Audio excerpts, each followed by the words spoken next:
Hey guys, welcome back to Cara's Cakes. If you're new here, go ahead and hit that subscribe button so you don't miss any new videos from me. So today I'm going to show you how to decorate a cake. And if you haven't seen my how to make buttercream video, I'm going to link that above here so you can go watch that first. There's a couple important tools you're going to need to decorate a cake.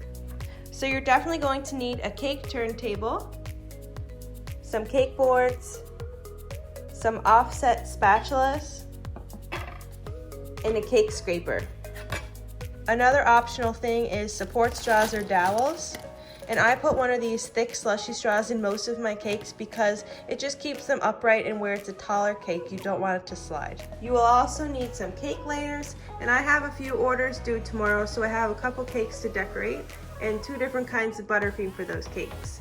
I'm gonna start off by getting some buttercream in my mixer, and then we're gonna go ahead and start stacking the cakes.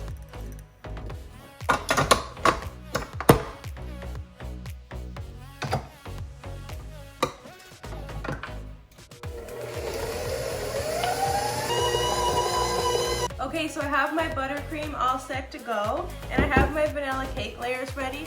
My vanilla cake bakes pretty flat, but if your cakes bake with more of a dome on it, you're gonna have to take a serrated knife and level them off a little bit. Make sure to get them as level as you can because then it'll help when you stack them up later. Okay, so first things first, you're gonna put your cake board down on your turntable, and I like to use this smaller offset spatula for little cakes like this. So I take a little bit of the buttercream and put it down on the cake board so that the first layer of cake can stick. So then you just put your first layer down like so. The buttercream underneath just acts as glue so the cake doesn't slide around as much. So I go ahead and put a big dollop of buttercream on the middle there. So it's up to you how much buttercream you put between the layers, but I don't like to put too much because I stacked 3 layers of cake, and once you stack more cakes up, the icing seems to squeeze out the sides. So just turn the turntable and try to keep your offset spatula pretty level, and it will come out over the sides like that, but don't worry about that yet. And then we're gonna take our next layer.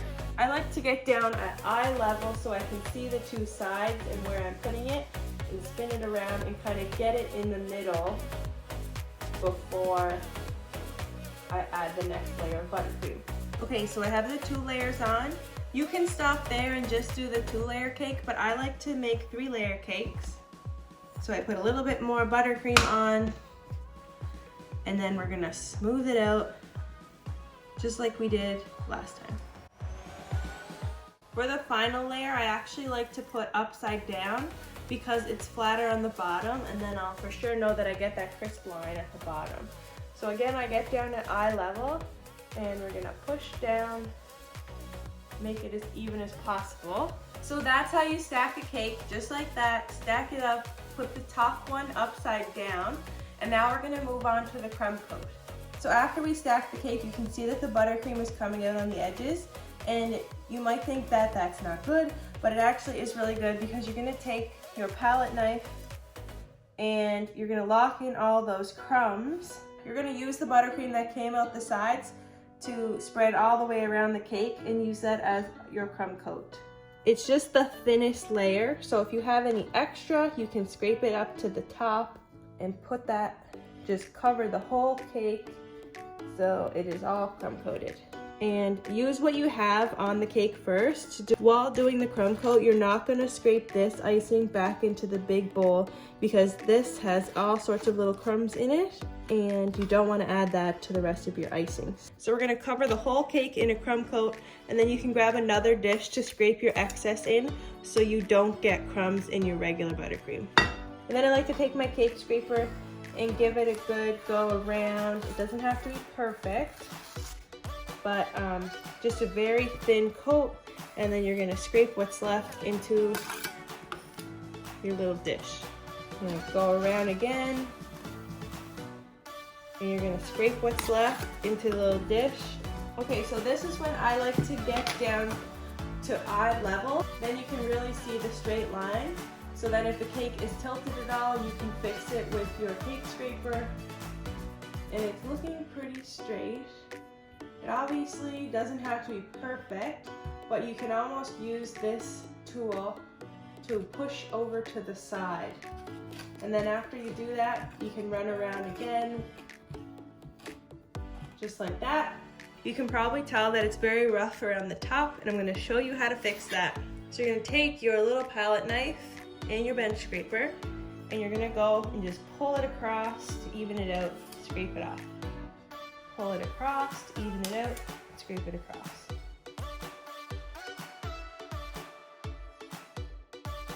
Now that the crumb coat is finished, I'm going to use this support straw to put down through the middle of the cake. So what I normally do is just pick a spot right in the middle, put the straw down through until it hits the bottom. And once it's against the bottom, I'm going to make a little mark so I can cut it then. So I pull it back up a little bit, cut the straw, and then use the piece of the straw that you cut up and push it back down inside. So then when you go to transport the cake, it won't shift side to side and it'll stay all upright and won't crack. Now that the straw is down the middle, you have a little hole here. So just take a little bit of that buttercream and cover up the top.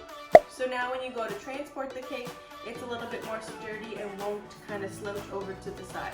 So now that your cake is crumb coated and you have your support straw down the middle, you can go ahead and pop it in the fridge for 15 to 20 minutes. And that'll assure that your cake is nice and firm, so when you go to put your next layer of icing on, it won't move. Okay, now that it is set in the fridge, we're gonna go ahead and put the final layer of buttercream on.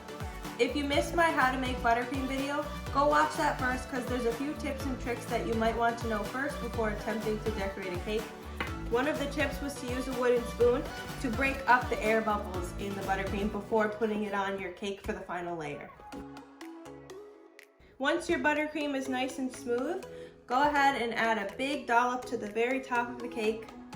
Then you're going to take your spatula and move it around the top of the cake and kind of let it fall over the sides. So now you're going to pull it all around the sides and cover all of the open spots with buttercream.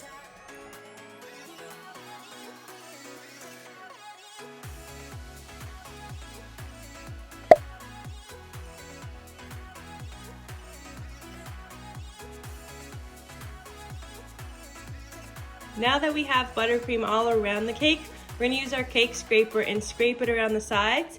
Try to keep it at like a 45-degree angle when you scrape it around and hold it very still. If you hold onto your cake turntable from over here and then bring it all the way around, you can get it all in one swoop. So again, grab your cake turntable from all the way around here, and in one swoop you can get it right around. So you can see I have a few holes up at the top here. You can take your leftover buttercream off of your spatula and fill in all the little holes.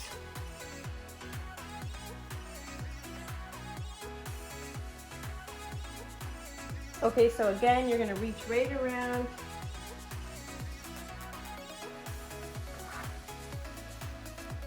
There.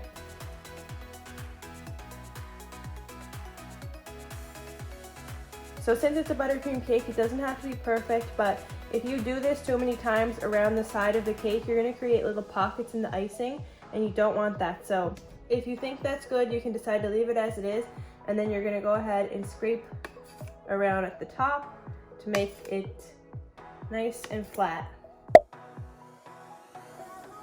This is a lemon buttercream, so you can see the lemon zest inside the buttercream. Okay, so here's the final layer of buttercream. I'm going to go ahead and add a drip down the sides and some icing at the top, so I'll walk you through that as well. So if you're going to go ahead and put some chocolate drip down the side of your cake, pop this in the fridge again until the drip is ready. To make a chocolate drip on your cake, you're going to need a microwave-safe dish to melt down the chocolate. I use chocolate candy melts like this one, and you don't need that much for the top of a little cake. I never measure, I just eyeball it, so I put a bunch of candy melts in the bottom, and I take some whipping cream or heavy cream, and I literally put, I never measure this, so I put a little bit in So I always eyeball it, so when I do put it in the microwave, if it's too wet, I'll add in more chocolate. If it's not runny enough, I'll add in more whipping cream. So you're gonna go ahead and put this in the microwave for about 30 seconds and then mix it with a spatula until it is completely melted. So you may have to do a couple intervals. Okay, so I popped this in the microwave and you can see that it's all melted down, and I think that I put just enough in. But if you find that it's clumpy, you may want to add in some more whipping cream, but this is a good consistency for my drip cakes. If you wanted to leave it white, you could do that, or you can add in a little food coloring like I'm going to do and make it pink. First, I'm going to use a little bit of this white icing color from Wilton. I'm going to mix that in first to make it less yellow. And then I'm going to use this Wilton gel color called Rose. And you literally only need a little drop. So I want this to be a really light pink. So I'm seriously taking a tiny little drop on this, popping it in, and mixing that up. So we have a really light baby pink, and now I'm gonna get that in a piping bag ready to put on my cake.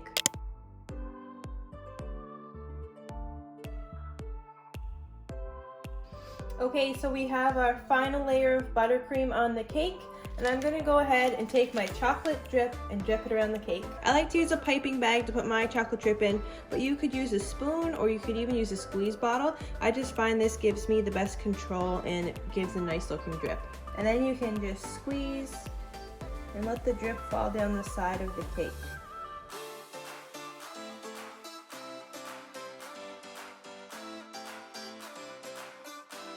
And as you can see, as it does drip down the cake, it will harden to the side of the cake because the cake is cold. I'm going to go ahead and use the rest of this chocolate around the top of the cake, and you can use a spatula to smooth it out.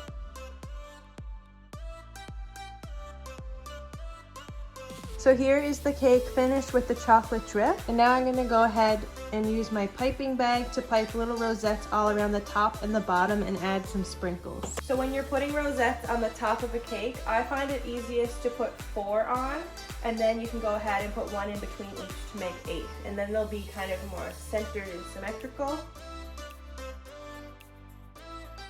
Now that the 4 are on, you can add 1 in between each. So at this point, you can add on some sprinkles or toppings or whatever you choose, but I just have these little pearl sprinkles. And I'm going to add a couple around the top. And if you wanted, you could add another layer around the bottom with some sprinkles, but I'm going to leave it as is. Okay, so here's the final product of the cake. If you enjoyed this video, give it a big thumbs up. Scroll down to hit that subscribe button so you don't miss any new videos from me. If you have any questions about the cake, definitely leave them down in the comments and I can get back to you.